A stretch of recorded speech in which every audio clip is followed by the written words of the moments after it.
If you're here today, it's because you're worried about choosing the wrong lens for your cataract surgery, and you're afraid of ending up with nighttime vision problems or discomfort that could have been avoided. I want to help you prevent exactly that, so you can make a safe and well-informed decision. After more than 25 years of seeing patients, I've witnessed how a rushed choice can lead to doubt, frustration, and even fear. That's why this video is so important. I remember a 62-year-old patient, whom I'll call Marta to protect her privacy. One day, she wrote to me describing something many people feel but rarely say out loud.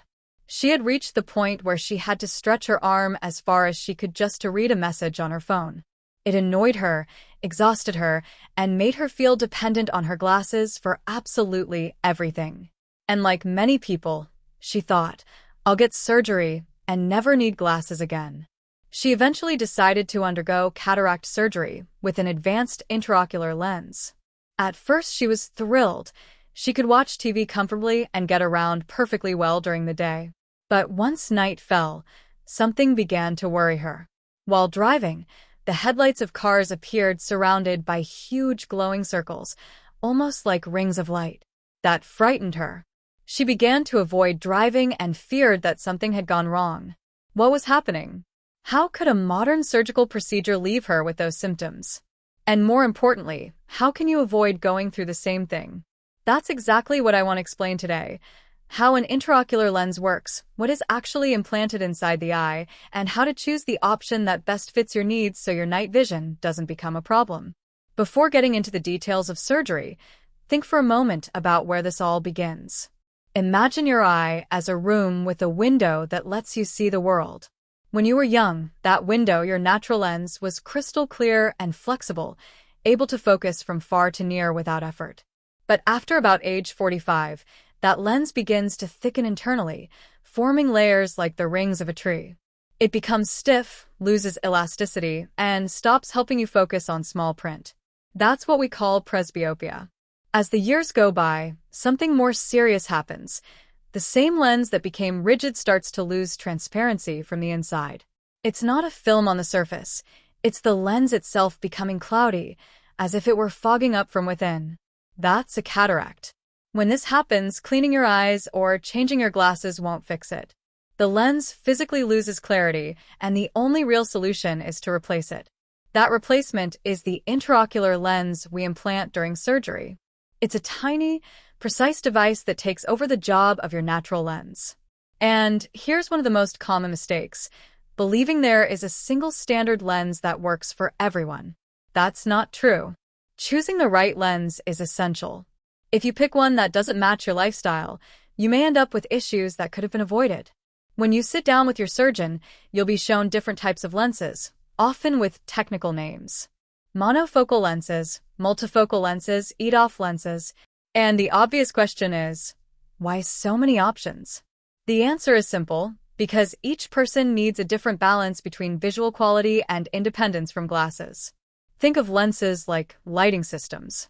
A monofocal lens is like a powerful spotlight that gives you excellent distance vision, great for driving, but it won't help you read your phone. For that, you'd need another light, meaning reading glasses.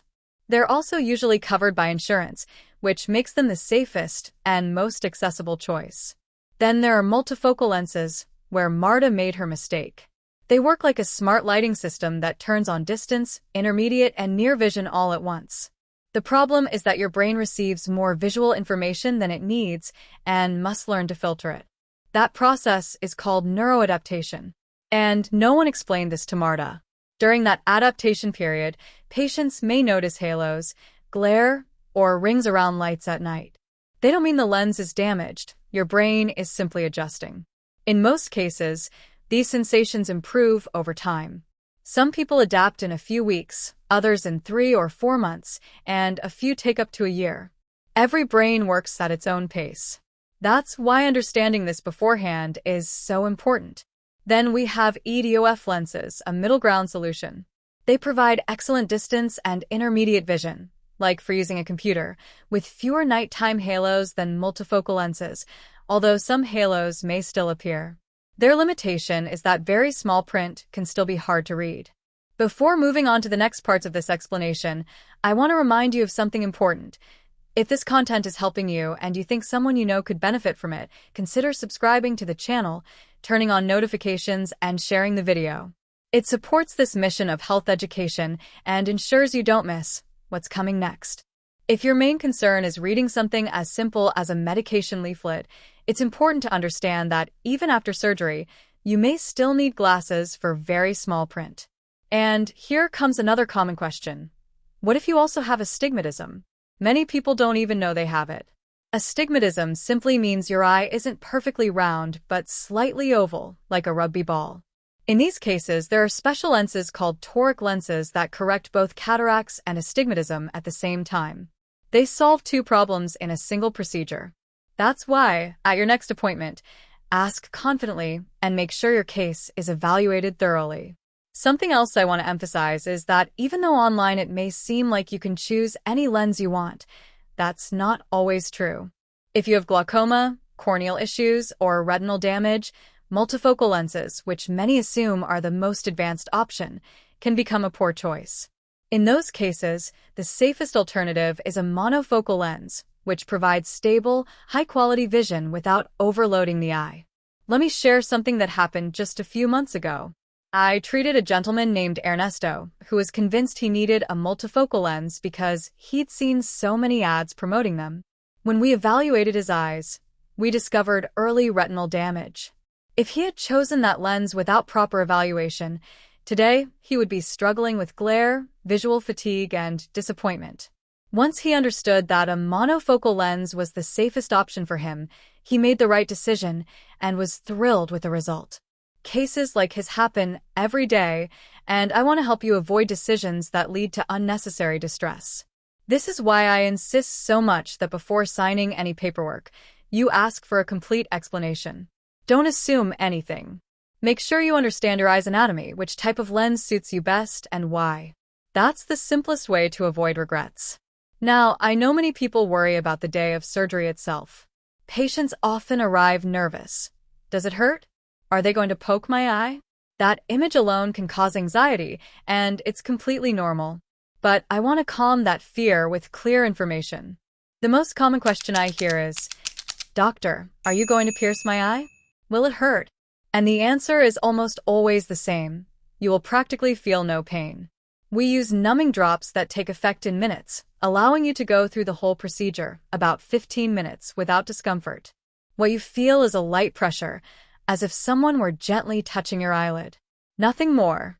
It's similar to the vibration you might feel at the dentist's office, but without needles, without pain, and without fear.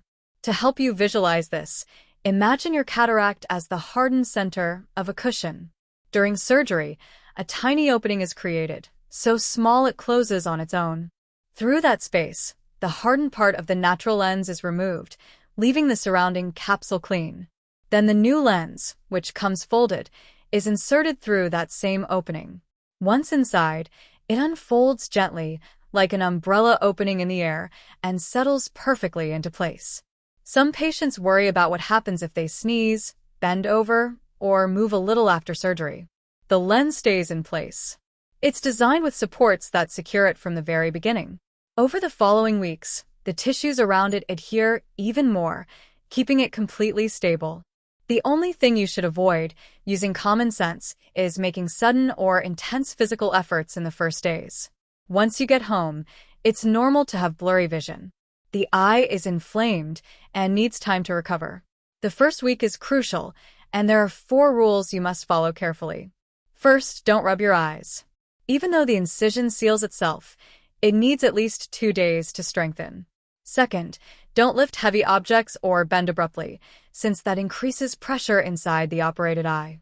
Third, use your prescribed drops exactly as directed. And fourth, wear sunglasses every time you go outside, because your eyes will be more sensitive to light than usual. When both eyes need surgery, we typically wait a few weeks between each procedure. After surgery, it's common to feel a sensation like a grain of sand in the eye. This doesn't mean anything is wrong, or that the lens was placed incorrectly. It happens because the surface nerves of the eye were temporarily affected during the procedure. That's why I recommend preservative-free artificial tears for several weeks until that feeling disappears. And now, something you definitely want to know. When will you see well again? With a monofocal lens, vision often improves very quickly. Within just a few days, many patients tell me it feels as if the world had been polished. The clarity is remarkable, and it's one of the most rewarding parts of my work. On the other hand, if you choose a multifocal lens, remember Marta's experience and what we discussed earlier, your brain needs time to adapt, almost as if it were learning to interpret a new visual system. If you're worried about how long it will take your brain to adjust after choosing your lens, I want you to stay calm. The adaptation process can last several months, usually between 3 and 6. This is completely normal because your visual system is receiving new information and needs time to learn how to interpret it. But it's also important to recognize when a symptom is expected and when it's a warning sign. To make it easy, I always explain it using a traffic light analogy. First is the green light, which represents normal recovery. This includes early night halos, the sensation of having something inside the eye, or small floaters that appear from time to time during the day. All of this is part of the healing process. In these situations, simply continue using your prescribed drops and wait for your next appointment. There's no need to worry. Then comes the yellow light, which means you should be cautious. If you notice ongoing discomfort, dryness that doesn't improve, prolonged irritation, or light flashes that persist for months, it's important to call your clinic and ask for an earlier evaluation. It's not an emergency, but it does require attention. And finally, the red light. This means you should not wait until the next day. If you feel sharp pain, different from the mild discomfort of the first days, or if you develop intense redness accompanied by yellowish discharge, this may indicate an infection that needs immediate treatment. Another warning sign is sudden blurred vision, as if a curtain has come down or part of your visual field has disappeared. This is especially important for people who are nearsighted, since their retina is more delicate. A sudden drop in vision, sudden flashes, or a rapid increase in floaters may be signs of a retinal detachment. If that happens, go to the emergency room right away. When treated early, recovery is usually excellent. When ignored, it can cause irreversible damage. Let me tell you about a recent case. I treated a woman named Alicia in her early 60s who was highly nearsighted. A couple of weeks after surgery, she began seeing flashes of light. She thought it was part of the healing process and didn't want to bother anyone. When she finally called, I examined her immediately and we discovered a small retinal tear. She arrived just in time. That day she told me, "Doctor, if I had known this wasn't normal, I would have come sooner." And that's why I'm explaining all of this to you in detail today. I want you to have that information so you can act quickly if necessary. There's also a common myth I hear all the time, that intraocular lenses expire after 10 years and the surgery must be repeated. That is not true. Modern lenses are designed to last a lifetime. I still see patients who had surgery 30 years ago, and their lenses work just as well as the day they were implanted. So, where does this idea come from? From the fact that the capsule holding the lens can lose transparency over time, like a window frame fogging up while the glass remains intact. When this happens, vision becomes blurry, and many people think the cataract has returned. But it hasn't. The solution is a simple YAG laser treatment performed in the clinic. It takes only a few minutes, requires no surgery, and within hours vision becomes clear again. Most people only need it once in their lifetime. Another frequent question is what happens if you don't have cataracts but you do have presbyopia? People around 50 or 55 often ask me, "Doctor, I see well at a distance but not up close. Should I wait?" And the answer is, not necessarily. There is a procedure called refractive lens exchange, which is exactly the same surgery we've already described, but performed on a healthy eye. The natural lens is removed and replaced with an artificial lens that corrects your vision permanently and prevents cataracts from developing in the future. The advantage is clear. It frees you from relying on glasses. But it also has a downside. It means operating on an eye that currently works well. It's an important decision that should be made carefully, weighing risks and benefits. I've seen every type of case in my practice. I remember a patient named Roberto who came in determined to have surgery simply because he could no longer tolerate his progressive glasses. But after examining his healthy eye, he understood that surgery wasn't the best option for him yet. He left feeling relieved, knowing that the goal isn't to stop wearing glasses at any cost. It's to do so when it's safest. That's something I want you to understand clearly as well. Many people ask me why, as an ophthalmologist, I still wear glasses if the surgery is so effective. And my answer is very simple. I don't have cataracts.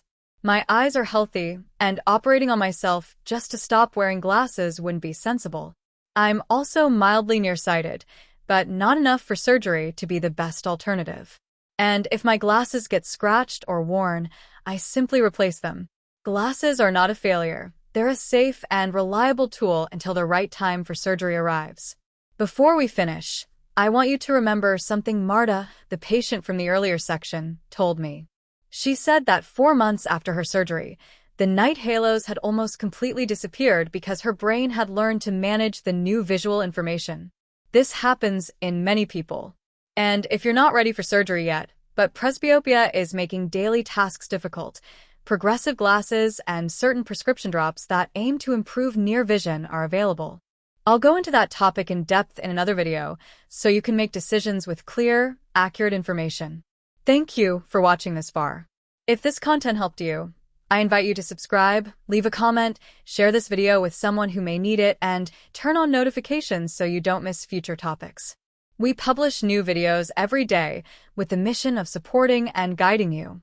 I also want to invite you to take a brief moment to pause and give thanks for life, for health, and for the opportunity to learn things that help us take better care of ourselves. Understanding how your vision works is a gift, and I'm truly glad we were able to share this time together today. Here on the Dr. Gabriel Mina channel, we are deeply committed to helping you improve your visual health and make informed decisions. Tomorrow we'll have a new video prepared especially for you. I look forward to seeing you so we can continue learning together and taking care of what matters most, your well-being and your sight.